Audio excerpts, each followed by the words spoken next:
Assalamualaikum warahmatullahi wabarakatuh. Perkenalkan, nama saya Tirano Pandra, NIM F1D2211023.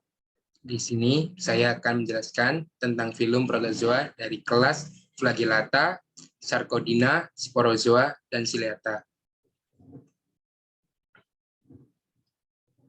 Pengertian filum protozoa. Protozoa adalah hewan bersel satu yang hidup sendiri atau dalam bentuk koloni atau kelompok.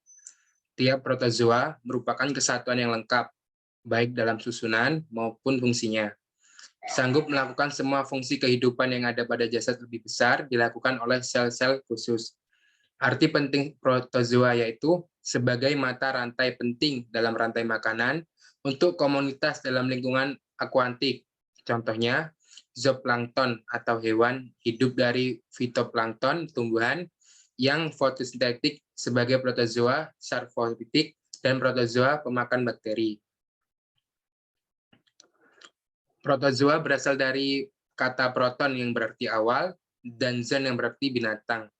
Organisme golongan ini diklaim dengan organisme atau sel satu.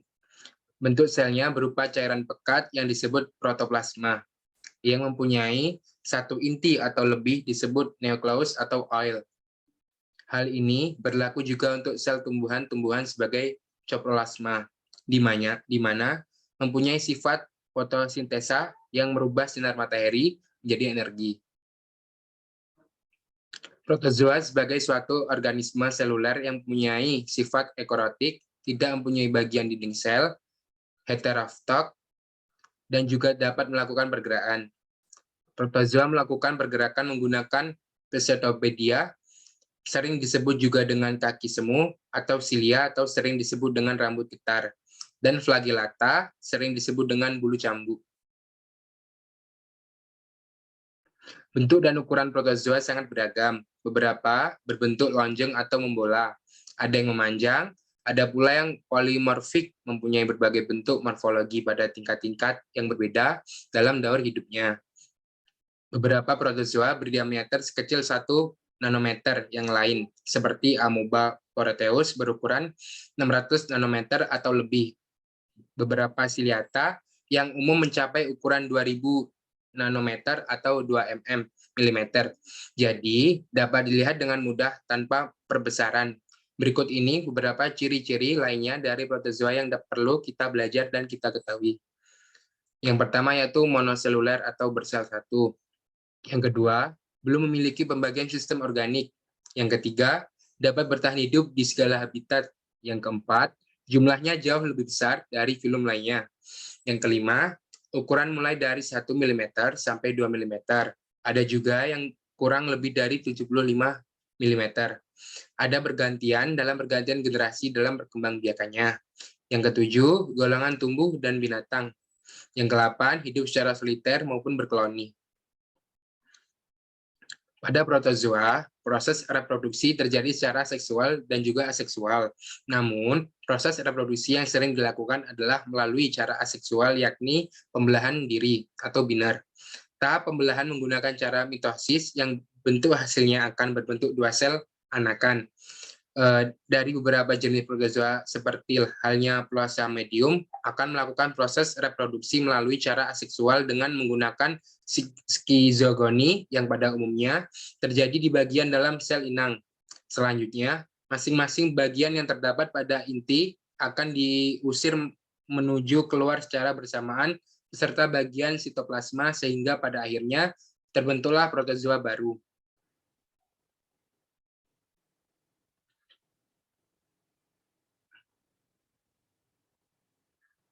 Sedangkan proses reproduksi melalui cara seksual yang terjadi pada protozoa bisa terjadi dengan cara konjugasi yang akan menggabungkan berbagai materi genetik yang diambil dari bagian sel satu ke bagian sel yang lainnya. Bisa juga dengan menggunakan gamet melalui bantuan orang lain untuk melakukan perkawinan sehingga membentuk zigot. Proses reproduksi secara seksual yang terjadi pada Plasmodium ialah nyamuk. Zigot yang dihasilkan akan mengalami proses mitofosis sehingga akan menghasilkan banyak sporozoid. Cara hidup protozoa. Nah, protozoa Mendapatkan makanannya dengan beberapa cara. Paling umum adalah menangkap, menelan makanan, kemudian mengasimilasinya. Pada beberapa yang lebih maju, mereka menelan melalui suatu bagian yang berfungsi sebagai mulut disebut glikostom.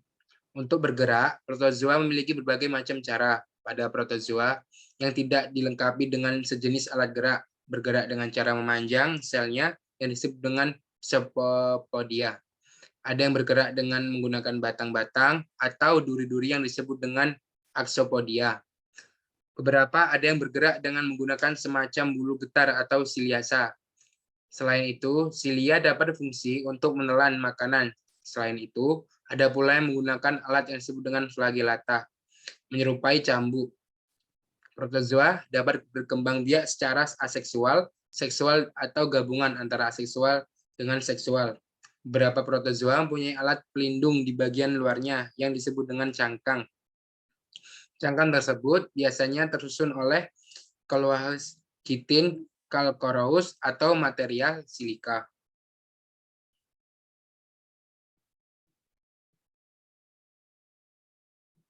Kita akan masuk pembagian kelas pada filum protozoa antara lain. Yang pertama adalah kelas Mastigospora atau flagellata. Pada kelas ini hidup secara bebas atau bersifat parasit dengan satu atau beberapa flagel pada umumnya tersusun atas satu inti, beberapa ada yang lebih dari satu. Tubuh biasanya tidak dilindungi oleh cangkang, hanya beberapa saja. Hidup secara baik di air tawar maupun air laut. Yang kedua yaitu kelas Sarcodina. Kelas ini merupakan protozoa yang dapat merubah bentuk tubuhnya. Untuk membentuk Pseudopodia sendiri dapat berfungsi sebagai alat gerak semu maupun untuk menangkap makanan. Pada beberapa ordo dilengkapi dengan cangkang. Sarcodina ada yang dijumpai di air tawar, ada juga yang di air laut. Beberapa hidup soliter, sebagian hidup berkoloni. Sarcodina dapat berkembang biak dengan cara aseksual maupun kombinasi keduanya. Mastigopora dan Sarcodina dapat dikatakan memiliki induk yang sama kelas dari Sarcodina yang sering terfosilkan dalam jumlah yang sangat besar dalam batuan sedimen. Yang ketiga itu kelas Sporozoa. Kelas ini hidup secara parasit, tidak mempunyai alat gerak, tidak mempunyai rangka, sehingga sulit untuk terawetkan. Hanya sedikit yang bisa bergerak dengan menggunakan Pseudopodia. Yang keempat yaitu kelas Ciliata. Nah, pada kelas ini, kelas Ciliata hidup di dalam segala habitat air, mempunyai tes yang disebut lorica, dan dapat meninggalkan jejak sebagai fosil.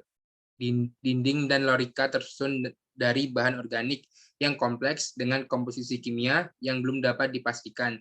Contohnya, terdapat fosil Tintinida yang ditemukan pada batuan berumur Pleistosen. Nah, sekian penjelasan mengenai filum protozoa dari saya, Trino Vandra. Saya akhiri. Wassalamualaikum warahmatullahi wabarakatuh.